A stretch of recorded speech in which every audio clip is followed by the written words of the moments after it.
Many years ago, I started running Sunday Fun Days, which was a Sunday Fun Day. It was a community of people where my wife and I volunteered our time to train people for free. And what I realized was it wasn't so much that people don't know what to do. They really are missing why they're doing it and about how to do it the most effectively. For them to not only experience results, but do it in a way that was sustainable. A lot of people believe that, if I can't go to the gym 5 days a week, what's the point? And I'm like, well, that's the wrong idea, right? Because we all know what to do. It's all about, and that's why I always talk in this show about, I think, tracking or having some type of system or some type of thing that supports us, because we already all know what we should do. Clearly, there's a missing link between that knowledge and the execution. Yes, There's a huge gap there. That's what. So tell us what is. Here's the gap filler. I'll give you the gap filler. Okay, and so I produced a program for people where they commit 2% of every 24 hours. Right? It doesn't sound like a lot. So every 24 hours, every day, of that time, 2% of the day. Time. That's right. It's 30 minutes a day. Okay, that's it. It's just 30 minutes, but it's 2% of every 24 hours. Right? Okay, well, yeah. Not very much. Not very much at all. In fact, I always challenge people. I'm like, take your phone out, go to the screen time section, and tell me what your daily screen time use is on various apps. I know already people probably have apps that they're on more than 30 minutes a day. So it's not like we don't have the time, but we don't have the intentional energy to put it in the right thing to produce the right results. So what I did was I wanted to make it easy for people. It's 15 minutes of movement with purpose. So that's moving your body weight based. No, you don't need weights. You don't need a fancy gym. You need enough room to put a towel down on the floor. You've got more than enough room to do a great workout in 15 minutes. At the end of 15 minutes, you do 5 minutes of mindful meditation, because I know a lot of people struggle with meditation. It's a lot easier to focus on your breath when you're coming down from a workout, right? Because we're trying to steady our heart, steady our breath. So I find it's a wonderful way to introduce the concept of meditation for people. We're controlling our breath to slow our heart rate, to bring our focus in, to turn that focus internal, to calm ourselves. After that 5 minutes, you then take, with this focused, you input 10 minutes of focused personal development. That would be like listening to a great podcast like yours, David. Plug, plug, plug. Maybe listening to a TED Talk like my TED Talk, or talking to a coach, connecting with a mentor, reading a great book, or listening to an audiobook. There's so many ways that you can fill your mind with something positive. Mm-hmm. And I'm not saying hours. I'm not saying 5 pages or 3 pages. I'm like, just 10 minutes. You might want to go longer. You might feel inspired and keep going. That's fine. But the program is set. It's just non-negotiable 30 minutes every day where you prioritize your own self-care. And that's it. And I invite people to do that for 28 days straight. And then you take 7 days off, and then you commit to do it again. And you wash, rinse, repeat. And I've never had anybody ever message me to say that they haven't experienced a humongous shift in their life after just 28 days. I have yet to have that conversation. And I'm very proud of this, and I've had thousands upon thousands of people go through the program. I give the program away for free because I don't want money, to be a block for people to get healthy. I believe we all deserve access to health, and resiliency that we achieve through the health. So that's the Whole Life Fitness Manifesto. I love it, because I had a therapist that she told me, and I came to the same conclusion, that the biggest problem to people in terms of not being able to do the things that they want to do is overwhelm. Yes, you're right. And I came to that conclusion. And then she said to me, so it was like, wow. And by doing the 2%, which is 30 minutes, but sounds much less if you say 2%. That's exactly right. It's the copywriter in me. You basically, it's kind of a way to solve that problem of overwhelm. Because everybody's heard, all these YouTubers tell you, you got to do this, that. David Goggins, I ran for 100 hours straight. It's it's too much. So it's all about those little steps that are more powerful than the big ones. Everything in life is almost counterintuitive. So that's one way that we mess it up and I've done this for years. So many big goals, so many this, I'm going to do all these things. Then you don't do anything.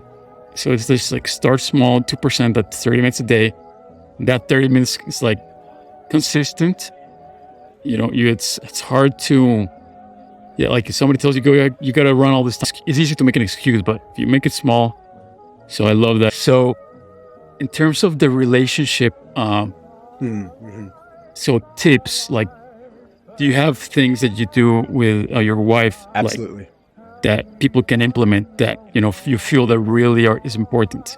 Well, just like what we experienced with Whole Life Fitness Manifesto and that small, seemingly very small deposit of time daily into oneself, we recognize that equally making deposits in the person that we count as one of our life partner, if that should be as good of a priority, if not most important. I mean, obviously you got to look after yourself first so you can look after others. We all know that cliche, right? About the airplane.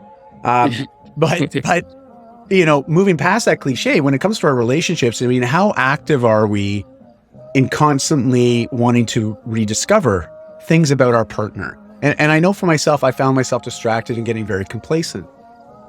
But when I went through those internal shifts, I realized that my relationship was really lacking. And so creating intention to make it better was very important to me.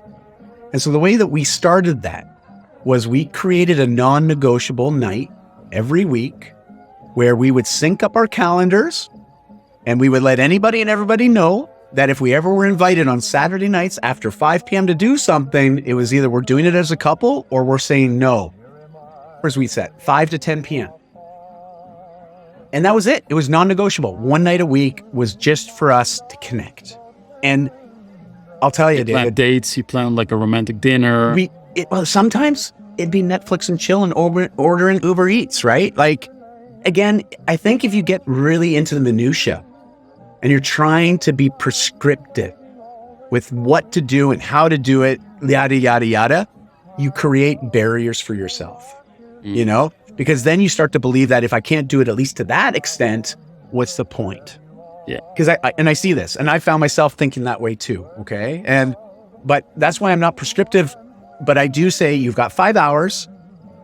Maybe you're going to eat, maybe you go for a walk. Like this, my wife and I will sometimes go for a walk.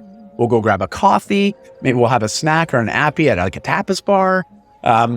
We just do different stuff. Sometimes we go to a movie. We're not worried about what the activity is as long as we're together doing it. Got it. So that's the basic, and then whatever comes up, that's like the extra. That is. And I will tell you, this is something that we do is we take turns every other week. I plan, and then the opposite week she plans. Got it. So that way the responsibility is shared. But also it creates a little bit of intrigue, a little bit of excitement. I don't know what she's got planned for Saturday night. She doesn't tell you until the moment? No, until the night, right? And that's cool. Sometimes we might get some notice a couple days before, and sometimes we may not even have anything planned, but we're like, hey, you know what? It's Saturday morning. I think we're going to do this tonight. Okay, great. Again, you want to have fun. All right. Do something that brings you closer together. One of our favorite things to do is escape rooms. We love escape rooms. Oh, really? And I know some people say, no, that's a sure way to get divorced. But, and we've had our moments. Trust me, we've had our moments. But we enjoy that. It's a fun activity that you can do with somebody. It only lasts like an hour. And it challenges you in so many different ways, right? It's like a little adventure you went on together. You had to figure out how to escape the room. It's fun though, right? And again, don't be so prescriptive that all of a sudden if you can't do it, because I see this with people that have morning rituals, like there's so many of those books out there, right? Yeah. And I think that's wonderful because people want a system. But if you've gone from doing 0, now you're trying to do 10 things every morning, that is a big change very fast. And I see a lot of people get frustrated or feel like they're failing because they might do great for a week, 2 weeks. Then all of a sudden, oh man, I only got 2 of my 10 things done this morning. Oh, geez. And they start to feel bad about that, which will ultimately create the barrier to stop. Yeah. And it's the overwhelm. You put your morning routine, 10 things, you wake up and you're like, oh my God, just to get to start my day, I have to do this 10 things. I'll better not do them. So I also agree that the morning routines are better to very simple, 20, 30 minutes. The complete morning routine, because I've had morning routines that it's like 3 hours. Oh, David, and it's how the hell you did that, man? That's I did awesome. like this, I did that, and then I finished, and it's like, it's 11 a.m. and I just finished my morning routine, and it's like, oh my God. So it's just keep it short, easy. if it's overwhelming, you're eventually gonna stop doing it. So Correct. it's so Absolutely. important to just keep things simple. Let's see here. So in terms of your relationship, I'm curious. And besides that, everybody has difficult, times with their partner. Do you have a way to kind of deal with that? Is there like something that you do? Well, listen, we hear often about, actually, I'm going to share a book. There's a book by Gay Hendricks. His first book's called The Big Leap. And I highly recommend that book to anybody. It talks about how to work through limiting beliefs, but also how to recognize those patterns where we self-sabotage and ways to overcome that. So it's a really powerful book. And it's actually, for all my coaching clients, it's a required reading before they start working with me. Wow. That's how much I believe in that book. Next to that is two relationship books that have been instrumental in my wife and I's relationship in our 23 years. The first one's The 5 Love Languages. My past guest just talked about that. It's awesome. It's also been great for us as parents, me as a leader of various companies and organizations, whether startups or established, because everyone can relate to those 5. Like when you start to understand how to recognize in certain people how they want to be appreciated or how they feel loved or cared for, you can start to make sure that you acknowledge that with those individuals, right? Like my wife, as an example, she's very much an acts of service kind of person. So this acts of service, I won't get into it because you obviously probably had the last speaker that you talked to about this going into the details, but my wife is someone that likes active service. So if I help out around the house, I do some vacuuming, I do some cleaning, I take the garbages out, and I do all that stuff without her even asking, she feels very loved. She feels very supported. And in fact, we joke around, I call it porn for housewives, okay? Because she always gets excited when I do that stuff, all right? So if I want to get some nookie, I just do some house cleaning, all right? When she sees you with the vacuum, that's kind of a... It's on, man, it's on. She hears that vacuum noise and it's game on. We're getting randy, yeah. But so there's that as an example. And myself, I'm words of affirmation. As you probably have already picked up, me talking about wanting to be validated and all that stuff as a kid, right? Mm-hmm. And so she knows that, so she's very good. And now she does it sparingly. So, because, if you compliment people too much, you acknowledge the good things too much, it just loses its effect. Yeah. Can you tell us examples for the woman listening? Like what type of things can they tell their husband that, for example, for you, your favorite type of compliments or favorite type of little comments? Well, I'll give you an example. So my wife and I and my kids, we've been very active in an organization called Toastmasters. And Toastmasters is a public speaking organization. Also, it helps people develop leadership skills. It's something I've been a part of going on, about 15 years. Right around the same time that I stopped drinking, I needed new association. I needed to also learn how to communicate without alcohol. So it became an organization that really helped me with that, as well as dealing with my anxiety when it came to speaking in public. That's what I was saying before, David. Had I not made that change, there's no way I was getting on to do a podcast. Forget that, But so these things have supported me in these changes. And my wife, she'd be very quick to say, you know what? I'm really proud of you today. That speech you gave, I saw a couple people, it really resonated with them. I'm really proud of you, Or, hey, babe, my family, I would drag them around. I compete in CrossFit. So my wife and my kids would often come to go to all the competitions with me. And she'd be very quick, you did great today. I know you didn't win, and I know you're upset about that, but man, your performance was awesome today, especially when you did this, and this, just reminding me of the things that I can celebrate and I can acknowledge as being awesome. But, sometimes we're very, let's just say, narrow-minded or short-sighted when it comes to some of our own things and our own perspective on ourselves. So she's really good at acknowledging those. And it makes me feel good. It makes me feel more confident in myself, right? And even just when she sees me down, like when my anxiety gets bad sometimes, David, I shut down. I withdraw. I need private time. It's also part of being an introvert, right? I need to recharge. I need some of that solo time by myself. But she'll look at me and she'll support me with that. And she'll say, it's going to be okay. I see you. I love you. And I'm here to support you. Let me know how I can help. Just her saying that, I feel a weight lifted off my shoulders. Even if I don't even ask her for any help, just knowing that she's there and she said that is enough to make me feel better. So those are just a few of the examples that are very, very real for me, and things that I've experienced with my wife that I know has made a big difference. But I love that. You want to be specific to however they like to feel loved and supported. And that's why the 5 love languages is really good. I love that. So it's basically trial and error to kind of see which one. Well, go to the website. There's a free quiz. And the quiz, I find, is like 90% accurate. It's not ever going to be perfect, but it's pretty damn close. Okay? And it's free.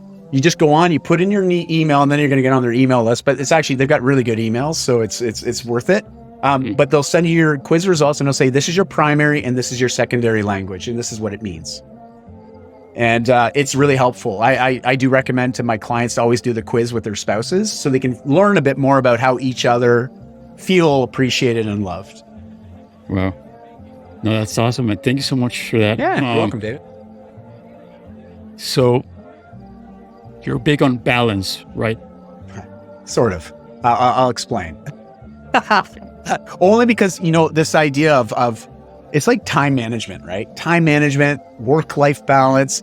There are these terms that we hear and we're like, oh, it sounds so nice. But we all struggle with actually doing it, right? And so as an example, time management, stop.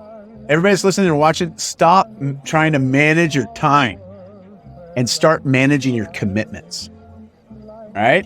What are you committing to do? Why are you committing to do it? And how much time are you going to commit to do that thing? Because we all have limited inventory when it comes to our time. And listen, life's way too short to do this crap that we don't want to be doing, So my encouragement is just start managing your time and practice time blocking so you can start to visualize what those commitments look like on a week-to-week basis, and make sure you're prioritizing the important things like your 30 minutes a day for yourself, right? So that's one thing. And then as far as work-life balance, this ties into that idea, because if we realize wherever our focus goes, our energy flows, as Tony Robbins is well known for saying, where our attention goes, our energy flows, right? And once we're focusing on one thing, you can't look at anything else. Your eyes are looking over here. You can't see what's going on over here. Oh, I'm going to look over here because I'm trying to find balance. I'm switching my attention, but now this area is blind. So what I would encourage people to try to do is forget trying to find balance or equilibrium. Try to create harmony, right? Try to create this harmony where the things sort of flow back and forth into each other, because they do. Most of our professional and personal are so tightly intertwined. I don't really know many people where they have complete compartmentalization when it comes to what they do for work and how they live their life. The two are very complementary. They may not like what they're doing professionally, and it might be affecting their personal, fair enough. But regardless, the two are interconnected. And we are the connecting factor, right? Us as the human being participating in both sides. And so if we find harmony, just like music, when you have harmony, it's amazing. That's how you get beautiful music. You get one person or an instrument out of key or off beat, it doesn't feel so good or sound so good. Same applies to this idea of work life. So looking to create harmony. So walk me through kind of the actual, the way you actually do it day by day. So let's just say, just for an example's sake, you have 3 commitments, right? Well, let's just talk about an average person. So we got commitments, family commitments, we got work commitments. Yeah. We got like body and health commitments. How do you do it? Like, do you divide it between like those categories? Yes. So being financially responsible is important. And so this idea of the finances would be my work and how I'm going to either create money or make the opportunity for future money, right? And I block that in, and I use a color for that on my calendar. Most of the time it's green, right? Green also means money, right? So it's green. And I'll block that in throughout the week. My client conversations, maybe discovery conversations, any keynotes that are coming up, anything that's really involved with my business side. When it comes to family, I use pink for those blocks of time. When it comes to my fitness, I use red. All right. When it comes to some of the other stuff, like maybe in a in-person meeting, like going for a coffee with a friend, or is that connection, which I also sort of classify under family, I might use yellow for that. So when I look at my calendar, I know, oh, there's a yellow, yellow, yellow. Those are things where I'm actually going to have to go somewhere that time for that appointment. So here's the thing though, because it's one thing to have all these colors and to recognize that I'm blocking in the things that are important to me throughout the week. But if we're not constantly looking and analyzing and also forecasting and reviewing, then we don't really get the full picture nor the full benefit. And this is what I mean. I look at my calendar on that weekly basis. If I've only got one block of red on there on one day, that means I've only got fitness prioritized one day out of the next 7. I now know I've got some imbalance, right? Because I've got, oh my goodness, I got like 20 blocks of green. Looks like I got a lot of work happening next week, but I've only put in one block of time for my fitness, my health. There's a challenge there. And I know if I keep going down that trend, it's going to create problems for me later. Mental health challenges, because I'm not going to feel good about myself. I'm going to feel sluggish. My sleep patterns are going to be poorer. I'm going to deal with my anxiety, my stress a lot more because I'm not working out, which helps me offset that. Also, I know nutritionally, when I'm not prioritizing my health, I make poorer decisions when it comes to how I eat. So this is one way that by using this color coding or this time block with color coordination for your values, you can start to understand where the imbalances are in your life. And then you can consciously and purposefully make changes. Start blocking in more of those colors. So if family is something that you're feeling really disconnected on, well, you're going to make sure that you get a bunch more blocks this week of intentional time with family or friends or those deeper connections and so forth. You keep repeating, I absolutely love it. I love it. One question I have is, do you have a set amount of time per week, or you just kind of intuitively just start plotting things? Now, I've been doing this. Okay. I started doing this actually without really understanding the full impact right before I made the big changes 15 years ago. So I had started about a year before that, really using Google Calendar, but I wasn't using it this way to sort of find balance, if you will, or harmony, more importantly.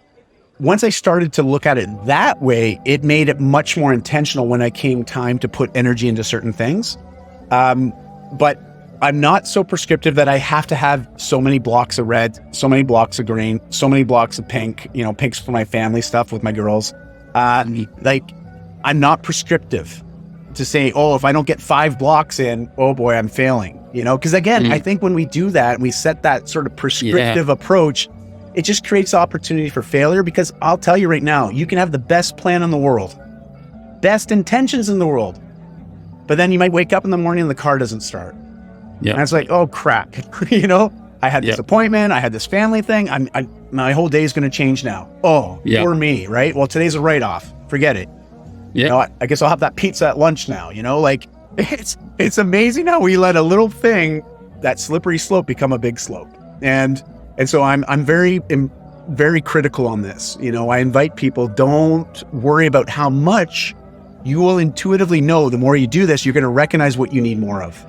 And just make sure you prioritize some time for whatever that is, So it's Sunday, you take your time. That's probably, you already have it planned out when you're going to do it. Yep. You plan your entire week off with the time blocks, trying to make it balanced. Now it's the next day or whatever day, you wake up, you look at your calendar, and then you start kind of doing that. And then how do you switch?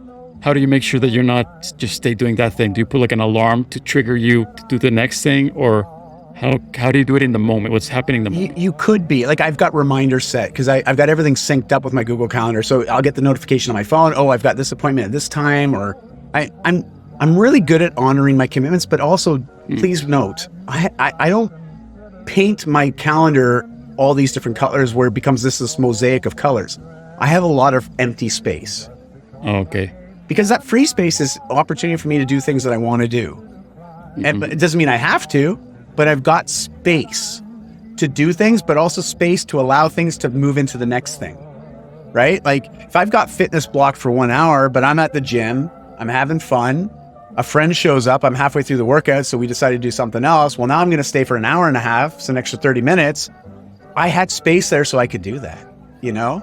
Even though I allocate the minimum. To the brim. You don't feel your whole calendar stacked. I used to, so just full disclosure, David, I used to do it that way. Okay. When I first started, and then I would find out I'd have meetings running into other meetings, and that created stress. And, you know, you start pushing it and you just, you know, it becomes really hard, right? Because all of a sudden it's like, oh, my whole day's off now. And I'm like 20 minutes behind. I'm like, where am I going to make up my 20 minutes? And it becomes overwhelming and stressful. So I'm very quick to let people know, don't over commit your calendar, because that's where most of us run into problems. It's the overcommitting, right? It's the greed of wanting to do too much. FOMO. And also and saying yes to just opportunity. I used to deal with that all the time. I had to learn how to say no and be okay with no.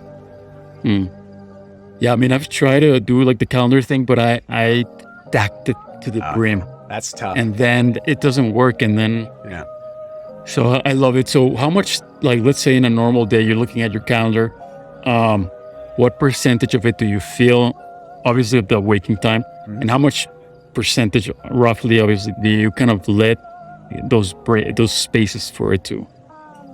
Well, like today, let's just, I've had, you know, a couple podcast conversations, a couple client calls. I've got a coaching session this afternoon, and then I've also got my workout blocked, and then I'm having dinner with my wife. But as much as that sounds like a ton, that's spread out over, I think it's 11-hour period, you know, between 8 a.m. to like 7 o'clock tonight, you know? But there's a couple blocks of 2 and 2.5 hour blocks where I'm not doing anything. And, but during those, I've got things that I'm working on. I got a couple keynotes coming up, so I'm going to use some of that time to practice some of that stuff, refine some of my notes. You know, but I'm not stressed out, because it's not like I had this thing that I had to do in that block of time. I just asked myself, what's taking a lot of brain space for me right now? You know, what am I thinking of? What am I feeling anxious around? And I'm like, I'm feeling anxious about my talk in 2 days. Well, I'm going to go do something to deal with that, right? And so I'll take this free time and I'm going to use it for that. Or I want to go for a walk. You know, it's a beautiful sunny day today. You know, I don't have anything after this. As I mentioned to you before, I'm going to go outside and go for a walk or go for a bike ride when we're done today, you know, before my workout later. And, but I got the space to do that, you know? And I think that's important, of having space. Like I get it. I know there's some people, and especially the younger guys, the younger generation, I see them like, it's that Gary Vaynerchuk approach, you know, hustle. Of him. Yeah. Before you say his name, I exactly was thinking of him. Hustle. And I fell into that. I fell into that so hard. Me too. It's like, no balance, and, you know, balance is bullshit. And it's not. And it's not about if it's bullshit or not. It's that anything in life that you don't do, it's going to catch up with you. So that was me. I was like, I'm just going to work my ass off. I don't care about anything else. So suddenly you don't have any friends. Yeah. Suddenly you hate your life. Suddenly you're overweight. Well, that's out of balance. So you should have been being in balance before it got out of balance, right? So, well said. I mean, oh man, that hustle culture is hard, huh? Yeah, it brainwashes you, man. Yeah. It's I always say it's burnout, man. You're gonna burn out. Like, you will burn out. I tell that to everybody that has that sort of mentality. It's like, it's just a matter of when. You know, it's not a matter of if, it's when. And it happens. I've burnt out twice. Once I had to be hospitalized for it. So wow. Yeah, it was. But I also learned at that time I have a chronic autoimmune condition, which I was unaware of, which then just showed me how much stress could have a negative impact on my life if it went unchecked, you know, unmanaged. Because chronic stress is the pandemic of our life. You know, like for our generation, it's chronic stress that's killing us. You know, and I, you know, you don't have to quote me on this. You just go look at the World Health Organization. They were the ones that have been quoted on this. They're the ones looking at the data from around the world. And it's all these preventable conditions, but it's the untreated chronic stress that's really creating a lot of these lifestyle ailments. And me with an autoimmune condition, if I go too long with not checking that stress, my immune system crashes, I get really sick, or sometimes I need to be hospitalized, right? So it's just not worth it to me. I'm like, no, I'm going to keep my life going the way it is, because that's how I can thrive, you know? Yeah, that's, you know, an asteroid can hit the world tomorrow. You know, you don't want to be spent, like, for example, me, I look at my last 6 years of my life, I'm like, what did I do besides work? Nothing. It's like, that's not good. And it took me a long time to realize it. And so, I mean, it is kind of unfortunate. So please tell us, Dai, what is your coaching program? Where can people find you? All that you do. Well, that's the easy question. No, I'm just joking. Listen, I have lots of different ways that I serve my communities, and whether personally or professionally, people that know my professional background, I do a lot of consulting and business coaching, but just through word of mouth referrals. And again, that's my choice, right? But where I do support a lot more people is on the personal lifestyle side of things, especially when it comes to making health changes. And also being a neural change practitioner, I help people really with rewiring the brain as well as the behavior change to make the health leaps and bounds, right? And so there's lots of different ways to do that, whether it be my book or different programs. But I always say everything's got to start with a conversation. And the easiest way to start that conversation is on social media, and I'm most active on Facebook, Instagram, and LinkedIn. It's just my name, Dai Manuel. I know it's a unique name, a little weird, but don't worry. SEO loves me because I'm the only one with it. Oh, wow. You'll find me. And also my website has 1,800 articles on it. I've been blogging since 2007. All content that's free, just there to help people with these changes, whether it be mentally, physically, emotionally, spiritually, psychologically, you name it.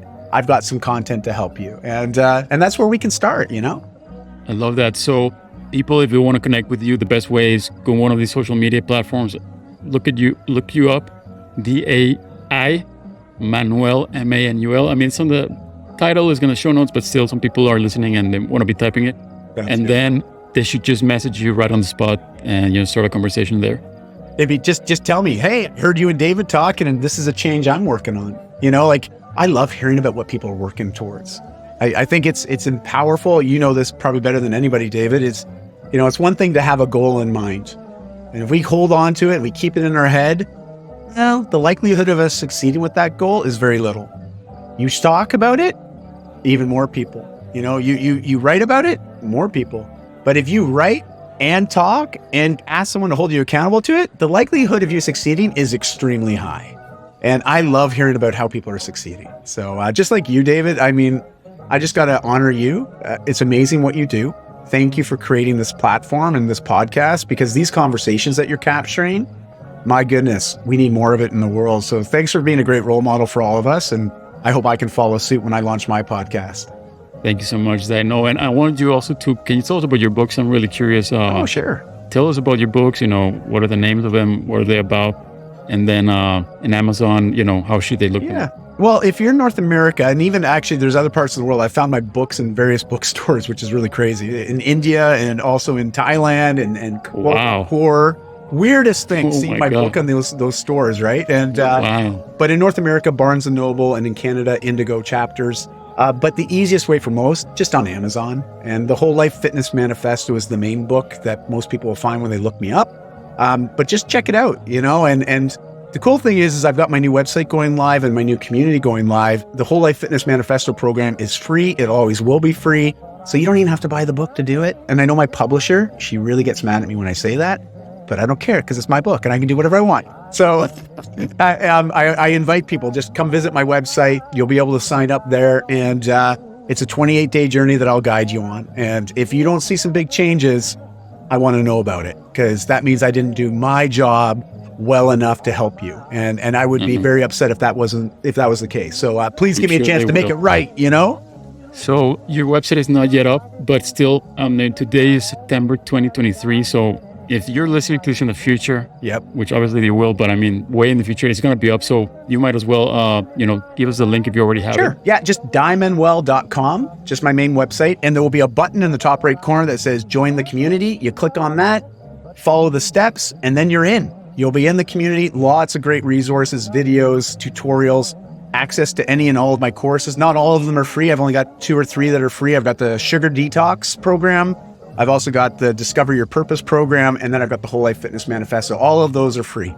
So I always just say, just get in there. Just, even if you just did the free stuff, man, it is a wonderful place to start doing some of the things that we've talked about today, David, on this conversation. And I love just seeing people discover in themselves that potential that they didn't realize they had. And that's what gets me so excited, is when I see people go, I can do this. And in fact, I did it, right? It's, Yeah. you know, I don't know if you like Nike or not, but I'm a big Nike fan. And I think the slogan, just do it, is awesome. But you know what's better than that? Being able to say, I just did it, you know?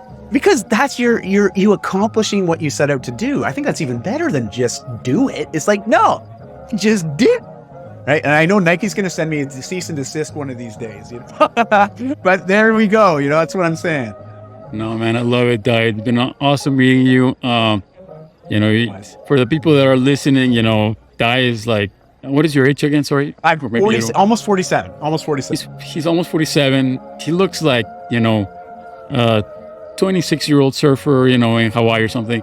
You know, he's like full of life. So this guy knows what he's talking about when he's talking about health. And well, Dai, it's been a pleasure, man. Thank you so much for your time and all your knowledge. I loved it. And we'll keep in touch, brother. Oh, we will. I hope to get down there to see you. And if worst case scenario, you get up to Vancouver, you better come and see me.